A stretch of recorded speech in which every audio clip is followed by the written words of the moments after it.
Hey guys, this is Min and welcome to my favorite hotel room tour.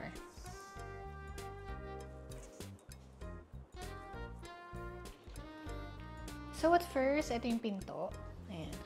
So paglabas nyo dito, makikita nyo agad yung elevator. So parang yung nakikita nyo sa vlog namin, pag lumalabas kami, paglabas ng pinto, yun nakagad yung elevator. Next, so pagpasok nyo, dyan sa pinto na yan, ito kagad yung makikita nyo.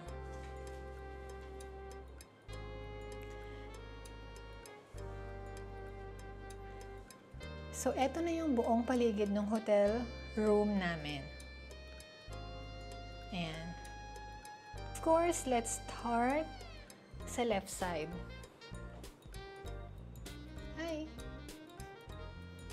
Hi!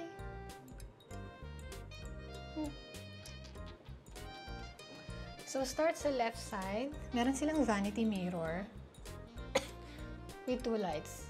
Ayan, color orange lang. Ayan. So, provided nila dito, meron sila ditong manual. Yung mga instructions nila, mga rules nila dito sa hotel. So, dito ko na nilagay yung makeup ko. Makeup, jewelry, yan. Diyan ko na nilagay. Contact lenses. Pati yung pangkulot ko ng hair. Ayan. So, provided din nila tong blower. Ayan. Dito ko na nilagay. Para easy access. Kasi meron dun saksakan. Next is, meron silang provided na water. So, kapag nagpalinis kayo ng room, nagdadagdag sila ng additional water dito. So, 2 a day. Nagbibigay sila ng water 2 a day. Next, meron din silang noodles. Pero yung noodles na to, tapos yung ibang mga drinks na ipapakita ko later, may bayad yon. Meron silang notes dito. Ayan, mini bar. So, yung beer nila, ayan yung price. Coke, ayan din yung price. Water, instant noodles. And so on. So, ayan, meron din silang pakape. And tea. May bayad din to, guys. Ay, hindi. Libre pala siya. Ayan. Ito, libre siya. Pero yung ito, may bayad. So, next, meron silang painitan ng tubig. Ayan. Next, meron silang mini ref, mini fridge. So, yan yung water na sinasabi kong may bayad. Ayan. Pati yung cola, pati yung beer, may bayad din yun. Pero ito, binili na namin siya sa labas. The mango, tsaka yung buko pandan. Next. Oh, sorry. Next, let's go to the toilet.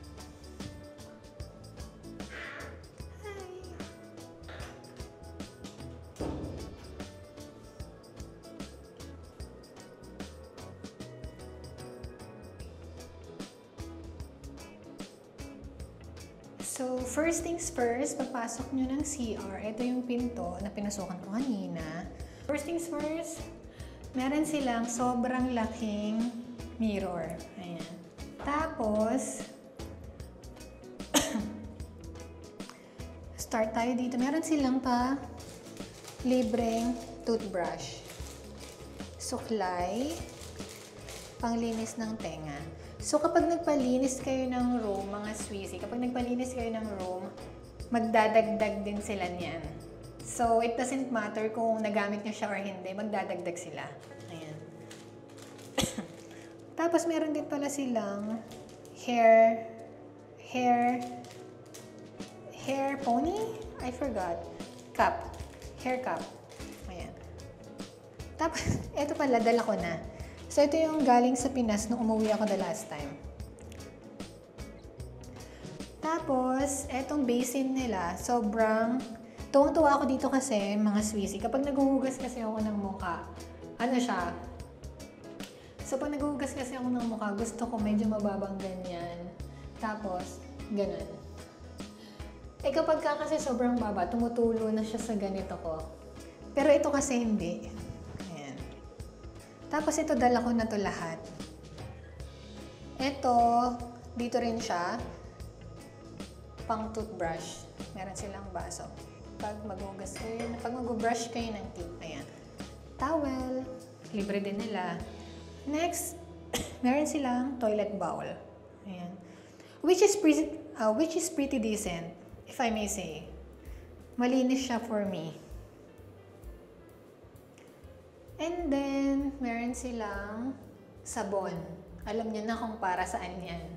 Hindi ko na i-elaborate. Ayan. Meron din silang pabidet, which is super nice. And then, next meron silang shower area na naka-enclose with glass. Ayan, glass door. So, meron silang overhead shower. Sobrang ganda nito guys, lalo na yung tubig kasi nila mainit tsaka malamig. Kapag maliligo kayo ng gabi, hindi ko naman sinasabing maligo kayo ng mainit yung tubig, pero sobrang sarap maligo dito sa gabi, lalo na kapag yung gagamitin nyo yung malamig na tubig. Kasi sobrang init sa labas guys, I swear. Kapag naglinis kayo sa gabi, sobrang worth it. So next, meron silang shampoo. Meron din silang body soap. Yan lang yung meron sila dito, guys. Wala na silang facial wash, hand wash, anything. So ito, dala ko na to. Alam nyo na kung para saan to. Hindi ko na i-explain. Ito naman, ayan, facial wash. Sinalin ko lang siya. Pero ano siya, hindi ko na nga sabihin yung brand. Ayan, facial wash. Sinalin ko lang yun dyan. So next, meron din sila dito. Meron silang patowel. Yung pinakauna, meron silang dalawang towel dito for body, and then dalawang towel na nakasabit dito for face. Ayan. Tapos kapag nagpalinis kayo ng room, magbibigay sila ng kapalit. Pero iwanan din naman nila yan, just in case na ginagamit nyo pa talaga. Ayun, nag-iwan naman sila, pero pinapalitan nila. Nagdadagdag sila pala. No, the toilet. So, paglabas nyo ng toilet, meron sila ditong cabinet na pwede nyo ilagay ang inyong mga damit. So, eto, ayan. So, dito na lang namin ilagay yung mga madudumi naming damit. Huwag nyo nang tignan. Next, here, so ito yung cabinet nila na pwede kayong magsampay just in case meron kayong ayaw nyong malukot na damit. Importante yung mga damit nyo. Ayan. Tapos, meron silang, meron silang hanger, dalawa. Dito naman sa baba, meron silang safety vault na hindi pa naman namin ginamit.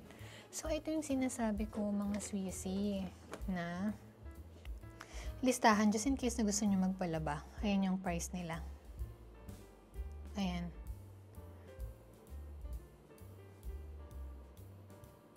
Ilagay nyo lang dyan.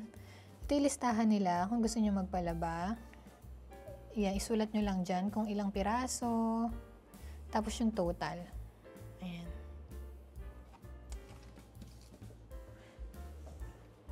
And then next, meron silang extra drawer dyan sa baba. 4. Hindi ko pa actually natignan kung may laman yan or wala. Pero feeling ko naman bakante yan. Just in case lang na gusto nyo maglagay. And then next, let's go to the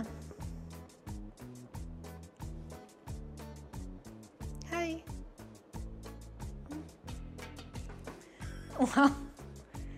With lots of money. Bedroom. Ayan.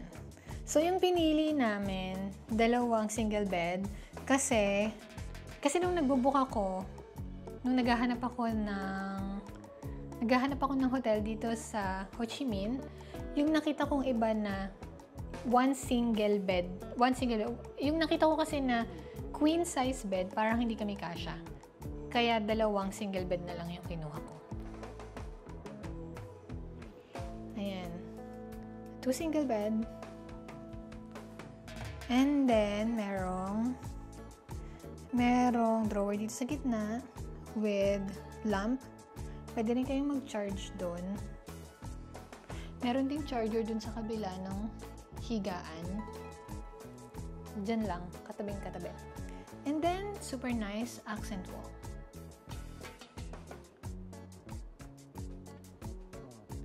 Next, meron din silang dito sa gilid na mini sofa with table. So, just in case na gusto nyong mag-take out ng pagkain, pwede na kayo dyan kumain.